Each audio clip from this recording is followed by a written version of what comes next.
This podcast is certified fresh. Freshmediaworks.com. Welcome to the Montgomery ISD Athletics Show, where each week we share conversations about everything that makes MISD athletics so great. Montgomery ISD, in partnership with families and community, will graduate all students with the knowledge, skills, and leadership necessary to thrive as productive and responsible citizens. Athletics play a vital role in student success, promoting physical and mental well-being while developing essential life skills like teamwork, leadership, and resilience that benefit students far beyond high school. The Montgomery ISD Coaches Show is fueled by EAG Automotive, East Texas's MVP since 1977. With 8 locations and a winning lineup of new and pre-owned rides, they bring the heat with hometown hustle and high-performance service. EAG Automotive, where East Texas drives to win.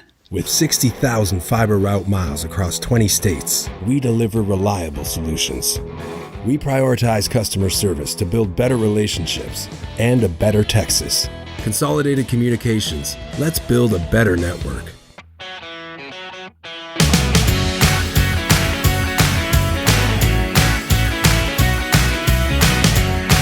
All right, everybody join me in welcoming Coach Tim McGuire to the show. Coach, how are you doing? I'm doing all right. How are you, sir? I'm doing good. You do cross country. How long have you been there as a cross country coach? This is my 4th year at Montgomery. Okay, so you've been there long enough to know what's going on. Yes, and sir. it's your program. It's not like you just walked in. Correct. Cool. So first, before we talk about this season, let's talk about your philosophy when it comes to cross country, because some will see it as this is everything. This is, the main focus of what my job is cross country. We need to be great. Others will sometimes say, no, it needs to be an adjunct. It needs to help other sports. How are you, what's your philosophy when it comes to that, multi-sport versus this is our focus? Well, I think during the season, this is our focus. I think if I treat anything other than this as the focus during the season, I'm cheating the kids. That's so true. when it's cross country season, they have 110% of Coach McGuire is all out 110% cross country coach. Got it. And so let's talk about the season, because you've had a good season so far.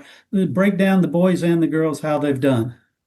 We had a good returning squad. They've done really well. I think we've had some missteps in certain places, but certainly privileged to be able to run at the final meet of the season. We'll have the girls team qualified. They finished 3rd at the regional meet, and they'll be qualified to run at the state meet this Friday. And we have freshman Jonah Harris finished 8th at the region meet, and he will be taking an individual spot at the state meet this Friday as well.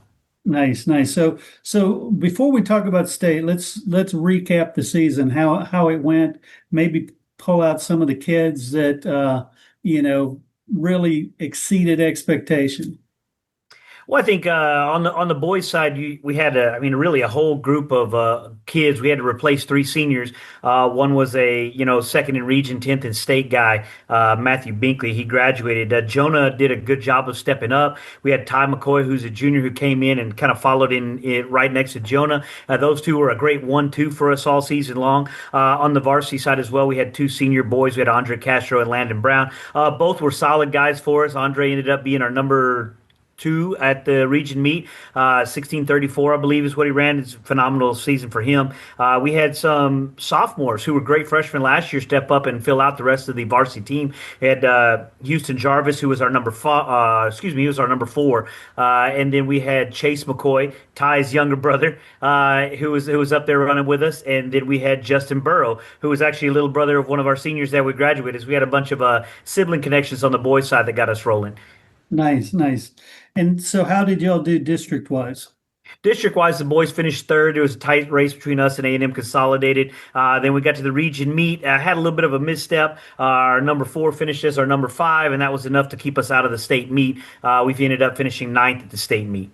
or excuse me, at the region meet without qualifying for the state meet. Well, and obviously the girls are qualified for the state meet. We had three seniors on that team: Rory Klimak, Cecilia Paterno, and Ava Harvey. Kind of led the charge with junior Avery Bradford. Had a really great four low sticks, and then we had Brooke Porter coming in as our five and Natalia Farfan as our six, who was sometimes our five, and then we had Cambria Wolfter rounding out the top seven there. Those girls finished second at the state, or excuse me, district meet. We were only 2 points behind district champion A&M Consolidated. Finished third at the region meet. Those girls will going back to the state meet as well again this year.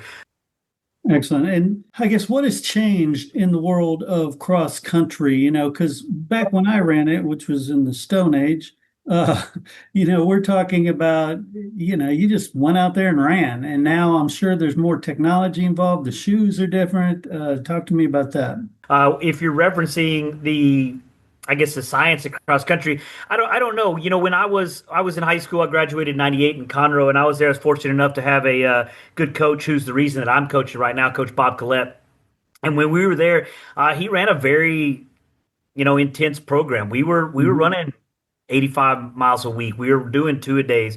We were going out there. We were learning about the aerobic system. We were learning different workouts in order to handle that, be able to progress on that pace. And we were fortunate enough to be able to run at the state meet and go head to head, toe to toe with one of the best programs in the state over at the Woodlands High School. So it honestly, not a lot has changed. The body is the body.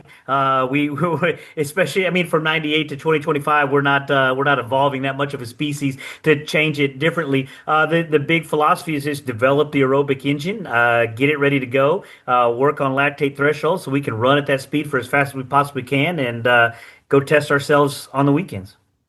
Well, and talk about the shoes because, in other sports, they've evolved a lot, with the zero drop, maybe the wide toe box. Talk to me about that and how that has evolved. I think to me that's it's almost just a novelty. I mean, Yeah. it's just different ways of marketing and selling things. You got those carbon plates, and these kids have, I need my workout shoe versus my training shoe. We have guys that are just as fast. Back in my day, that were just, you just got the cheapest shoe from Academy and just rolled as much as you can. Now, does it help performance? Yeah, the carbon plate helps performance because they get a lot more energy return on that. Mhm. But it is just, to me, it's some novelty that helps in some areas to help the athlete run fast. But the shoe doesn't have much bearing on the kid. I'm not going to get the kid a specific type of shoe that's going to help him run faster per se, or help develop his aerobic system better per se. But are there certain ones for certain kids that run different ways? I think that's been the biggest advancement, right? So if I've got a kid who has a weird stride pattern, maybe there's a shoe that helps him to keep from overpronating so much, to help with overuse injuries, because that's primarily what we see during cross country. But I mean, I don't know. Shoes are shoes to me. These kids they drive me nuts because they got a separate pair of shoes to run on the track than they do to run on the roads, and they do to run on the grass. And a pair of spikes, a pair of training shoes is all we really need. And at the end of the day, they need to just put in the miles, right? That's what it is. Yeah, there's no big secret to it. You can get into the science of it, and we do get into the science of it pretty deep here at Montgomery High. But in its simplest form, if you want to get faster, you got to go run. Yeah. And talk about the team aspect because this is the ultimate in solo sports, but you're also competing as a team.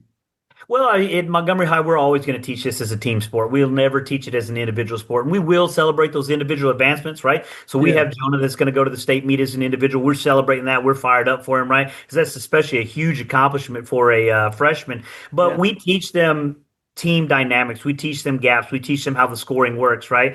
So that they understand that if there's tight gaps, there's less teams that are going to fit in between those gaps. And then that means our score is lower, low score wins, and we move on. I've been to the state meet with individuals, been to the state meet with teams. It is a lot more fun to coach those kids. I say that it's a lot more fun for the kids Yeah. when they have their teammates there with them. Yeah. Race. Yeah, definitely. And talk about, you mentioned the girls already, in terms of going to team or going to state.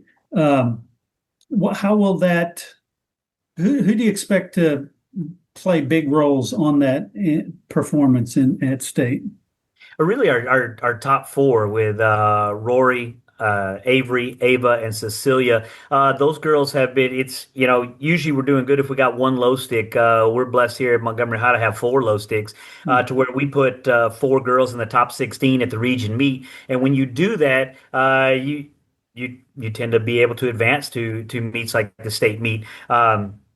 Those four will play a huge role. Now at the state meet, Natalia Farfan will be our number five, and she is a phenomenal athlete. She's a good kid. She's working hard. You have those top four, and those top four are great. We want them to score the lowest that they possibly can, but all your hopes rest on that five, and as close to those four as that five can get, the lower the score can get, the better a team can place. Yeah, nice. And so now with just a few days before state, what does training, what does practice look like?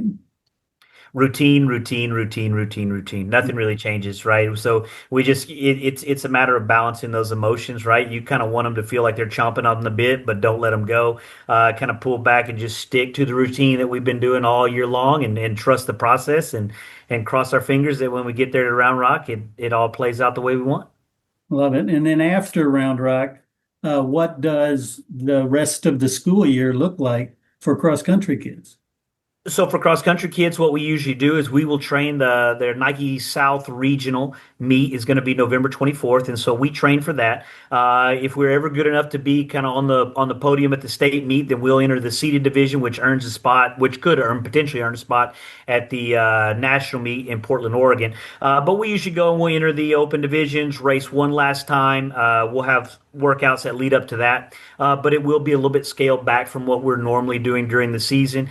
Place as good as we can, take a break during November, and then, during Thanksgiving break. And then when we come back from Thanksgiving break, we're usually 6 a.m. every single morning, kind of slowly building back mileage, getting back the aerobic base, getting ready for track season. Nice. And so what does it mean for coaches? Do y'all ever get a break? For coaches, I give myself there's the week after school, the week of 4th of July, Thanksgiving week, and Christmas break. Other than that, we have practice. Wow. We're together and we're going the entire time. I love it. Well, Coach McGuire, I want to thank you so much for sharing some of that information. And of course, we're all going to be rooting for the team, the individuals and the team at state. Thank you, sir. Appreciate that. Thank you.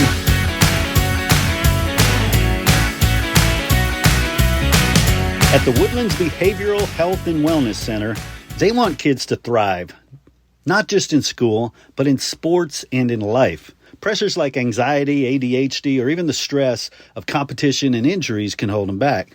That's why their team offers specialized care, including sports psychology, to help kids manage performance pressure, bounce back from setbacks, and build confidence on and off the field. They provide complimentary consultations, so call today. Call 281-528-4226 or visit addwoodlands.com, because every student deserves the chance to thrive.